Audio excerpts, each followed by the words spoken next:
Honey. Yes. Did you hear about that actress that killed her husband? No, I didn't. You didn't? No. It was on the news. Her name was like Reese. What was that woman that played in like Legally Blonde? Witherspoon? No, she killed him with her knife. Oh, really? We're such bad actors. Oh, that doesn't sound good. Hello, friends. So about a month ago, I stopped by the Reese Book Club pop-up shop that was at my local mall here in LA at the Century City Mall, and I picked up some books. And I read these books over the past month or so, and I have some thoughts about them that I want to share with you. So we are going to read through these books. Well, I already did. It's in the past, but for you, it's going to be like I'm reading them now and into the future. Anyways, I'm going to give you my thoughts on these books. I'm going to rate these books, and then we're going to have a final wrap up on what I think about Reese's Book Club picks. That's a real tongue twister. Anyways, do I recommend Reese's Book Club picks? Do I think you should pick your next read from Reese's Book Club? Let's find out. So I just finished reading The Sanatorium, and all I have to say is, Sarah, girl, what is this? You had all the right ingredients in a sanatorium, in the Swiss Alps, snowed in, cut off from society. The guy who was renovating the hotel from a sanatorium into a hotel was the great-grandson of the guy who owned the sanatorium. You had it all, and you didn't use any of it. I was so disappointed. AJ Finn said it was a splendid gothic thriller, more like not a thriller. I was not thrilled at all, to say the least. I give this book 2 out of 5 books on the boring book club scale. The only reason this book gets 2 books instead of no books is because she came up with a great idea. Whenever she sat down to say, okay, I'm gonna write this story, she got great ingredients. So I loved that. If you're stuck on an airplane for 5 hours, you've got nothing else to read, I suppose you could pick this up and enjoy it, but you might wanna toss it out of your luggage on the way out the plane because it's not worth the wait to carry around.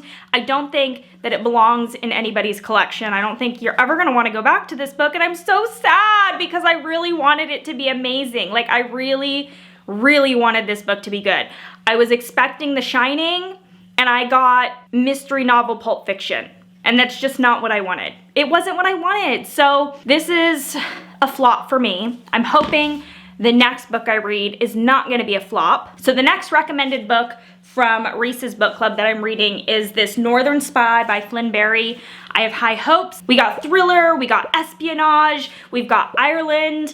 I just wish I could hear their accents because I love an Irish accent, but I do have high hopes for this book, so I'll let you know how this one goes. Okay, so I am only 1 page into Northern Spy, and let me just read the first paragraph to you. We are born with a startle reflex. Apparently, it's caused by the sensation of falling. Sometimes in his crib, my son will fling out his arms and I hold my hand to his chest to reassure him. The first line, that first grabbing sentence, paragraph, it's gotta be strong, baby. And this one is strong. I'm so excited. Okay, I'll let you know what I think. I don't want my expectations to be too high because I don't want them to be destroyed like they were last time, but this is already better. Like, I have tears in my eyes. I'm so excited.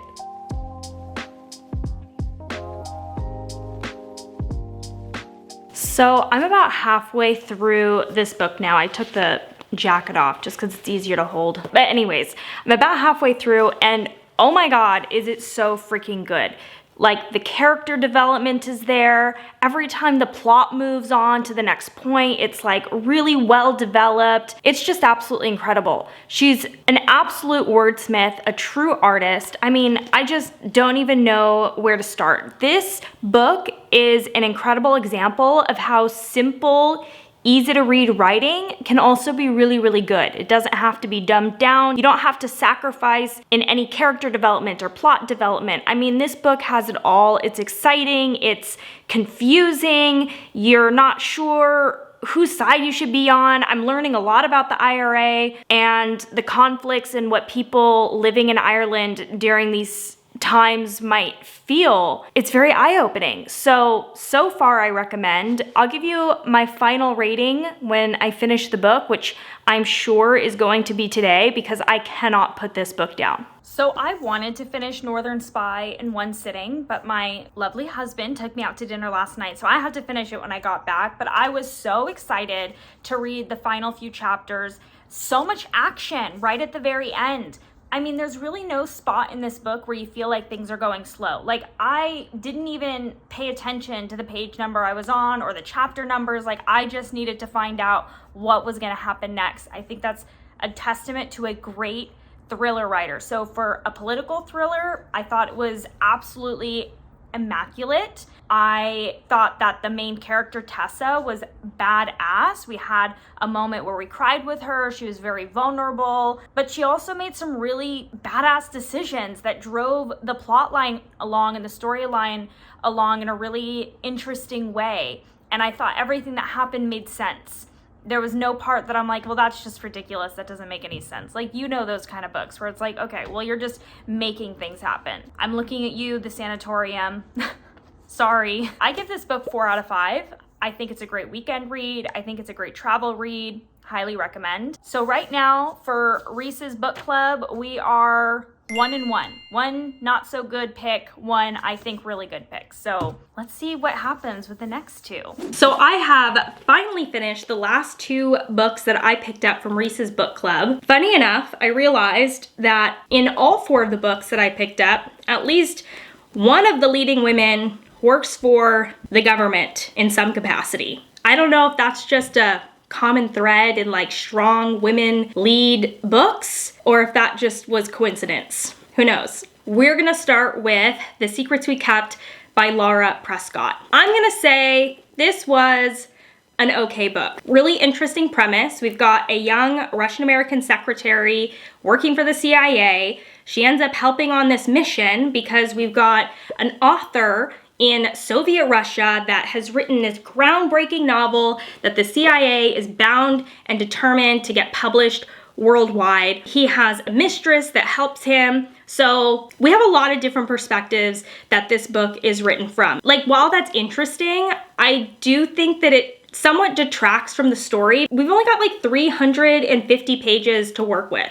And we've got like 4 or 5 different people that we're reading from in terms of reading from their perspective. I think that I would have liked the book more had the author only written from the perspective of the young Russian-American secretary turned spy in the West and had only written from the perspective of the author's mistress in the East, and then filled in the rest of the context based on their experiences and maybe not had switched so much from character to character. Ultimately, I think that it was still an interesting read. It took about 100 pages to get up and going, but I think that ultimately I would give this like, sure, Patrick, go ahead. I would give this book 3 out of 5 stars. I know I was using books in the beginning of this video, but we're gonna go back to stars because like 3 out of 5 books, I don't know, it doesn't make any sense. So we're gonna just do what everybody else does. It's 3 out of 5 stars, okay. And the last book that I read is The Alice Network by Kate Quinn. This is definitely one of my favorites that I picked up for sure. It takes place in 1947 and 1915. This young girl, Charlie St. Clair, she finds out she's pregnant. She's from a rich family. Her parents take her, halfway across the world to go get an abortion. And she ends up running away and enlisting the help of this woman, Eve, who she needs her help because she's lost contact with her cousin Rose during the war. And she thinks Eve can help her. Eve is a character. And we also learn about Eve starting in 1915. So these are the 2 parallel stories that we're reading about as we go through this book. And it is action-packed, baby. It starts from the beginning. Super, super interesting. I loved it. You start to see a lot of parallels between Charlie St. Clair and Eve. Eve is our government lady in this book. She's got some really interesting character traits that we learn about, like these mangled hands, and she, you know that she used to be a spy, but you don't know you know, what happened to her because she's so secretive. I also think it's really interesting the way the author uses perspective in this book. When she writes from Charlie St. Clair's perspective, it's first person, right? Charlie is the narrator. When she writes from Eve's perspective, it's third person. So Eve is not the narrator, but we're like what is that called? Like it's not omniscient because you only know what's happening in Eve's mind. So I think that's third person. I like the way that she uses that because it kind of goes along with the characters. Like Eve is this really closed off person, and so it matches really well. Overall, I would give this book 4 out of 5 stars. Why not 5 stars? It wasn't like a literary masterpiece, but it was a fun read. It was 500 pages. It did not feel like 500 pages when I was reading it. I really liked it. I would definitely recommend this book, especially if you're into historical fiction. Okay, so my final thoughts on Reese's book club picks. Do I trust Reese to give me an absolute banger every time? No, I think the Sanatorium proved that to us. But I do love that she's promoting women authors. I do love that she's giving us a really nice selection of leading women characters in books. That's really awesome. I think that if you want to pick up one of her books from her book club, maybe just like read the first page before you buy it. Like this book says that it was $27. I don't know if I spent $27 on this book, but if I did, that kind of sucks because like I don't even want to give this book to anybody else to read. I'm so sorry. The rest of the books though, 3 out of 4 of them were really good. I enjoyed the reading experience that I had with them, so thumbs up for that. And yeah, that's what I think about Reese's book club picks. Let me know what your thoughts are in the comments. Let me know if you read any of these books or if you had additional thoughts that you wanted to contribute. I would love to hear about them. Also subscribe if you want to see more of my reading content videos, whether it's the Federalist Papers, whether it's fiction or nonfiction books. I got all kinds of stuff in my collection that I like to talk about. You can also like this video, help other people. Thank you, Patrick. Help other people find our book club. Follow me on Instagram, on Twitter, and I'll leave those linked in the description below. With that, I'll see you in the next one. Bye.